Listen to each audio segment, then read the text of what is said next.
பெண்களை கொச்சைப்படுத்தி பேசுகின்ற அளவிற்கு ஒரு எதிர்க்கட்சி தலைவர் இருக்கிறார் என்று சொன்னால் இதை எவராலும் பொறுத்துக் கொள்ள முடியாது என்பதுதான் மக்களுடைய உள்ளத்திலே இருக்கிற நிலைகள். எல்லா கட்சியும் அவருக்காக கண்டன ஆர்ப்பாட்டம் அங்கே இருக்கிற அறிக்கையை வெளியிட்டிருக்கிறார். ஒரு கட்சியில் கூட இல்லை. அனைத்து கட்சியை சார்ந்தவர்கள், பொதுமக்கள், அதே நேரத்தில் நல்ல மனம் படைத்தவர் அத்தனை பேரும் இந்த கருத்துக்களை வலிமையாக எடுத்து சொல்லியிருக்கிறார். பெண்களை கொச்சைப்படுத்தி பேசுவது என்பது இன்றைக்கு தமிழ்நாட்டிலே நடக்காத ஒன்றை எதிர்க்கட்சி தலைவர்கள் பேசியிருக்கிறார். ஆகவே இதற்குள்ள நடவடிக்கை மேற்கொள்ள வேண்டும் என்ற உணர்வுகளைத்தான் அனைத்து கட்சியை சார்ந்தவர்களும் பிரதிபலித்திருக்கிறார், பெண்களும் பிரதிபலித்திருக்கிறார். ஆகவே இவரை கைது செய்து சரிதான் என்பதுதான் இன்று மக்களுடைய உள்ளங்களே இருக்கின்ற நிலை.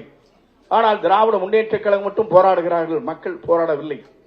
அதே நேரத்தில் இன்றைக்கு தொலைக்காட்சியிலே பார்க்கின்ற போது போராடியவர் போராட்டம் மட்டுமல்ல, அங்கே இருசக்கர வாகனங்களில் வந்தவரை அறைந்தார்கள், கீழே தள்ளினார்கள். இதையெல்லாம் நாம் வேடிக்கை பார்த்துக் கொண்டிருக்கிறது இந்த நாடு என்பதை அவர்களுக்கு புரியவில்லை என்பதுதான் நம்முடைய நிலை என்பதை நான் இந்த நேரத்தில் தெரிவித்துக் கொள்கிறேன்.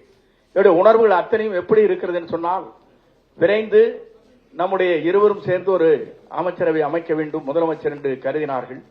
அதுவும் இன்றைக்கு நம்முடைய தமிழக வெற்றி கழகத்துடைய தலைவர் தளபதி அவர்கள் அதை தூள் தூளாக்கி ஆட்சி கட்டிலே அமர்ந்து விட்டார் என்ற அச்சம் தான் அவர்களுக்கு இருக்கிறதே தவிர அதன் அடிப்படையிலே தான் அவர்கள் துடித்துக் கொண்டிருக்கிறார். திமுகவும் அண்ணா திமுகவும் என்பது வடதுருவம் தென் துருவம் என்று சொல்வார்.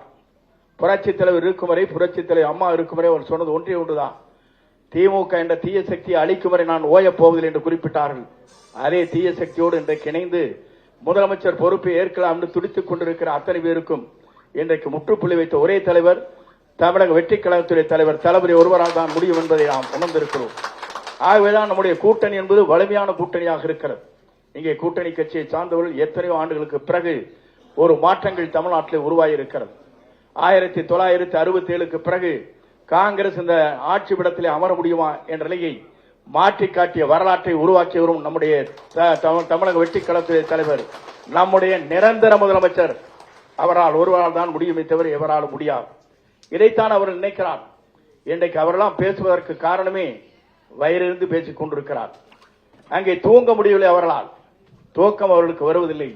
ஆகவே அவர் இது போன்ற வார்த்தைகளை சொல்வது என்பது ஏற்றுக்கொள்ள முடியாத ஒன்று. பெண்களை இழிவுபடுத்துவது என்பது அவருடைய நிலையை நாம் பார்க்கின்ற போது இதை எல்லோரும் செய்து கொண்டிருந்தார் இருந்திருக்கிறார். இதற்கு முன்னாலே பொன்முடி செய்தார். மற்றவர் இங்கே பெண்களை பற்றி பேசுகிற போது, இங்கே சில வார்த்தைகளை சொல்கிற போது அளந்து பேசுவதற்கு அவர்களுக்கு தகுதியில்லை என்பதுதான் இந்த நாடு இன்றைக்கு பார்த்துக் கொண்டிருக்கிறது.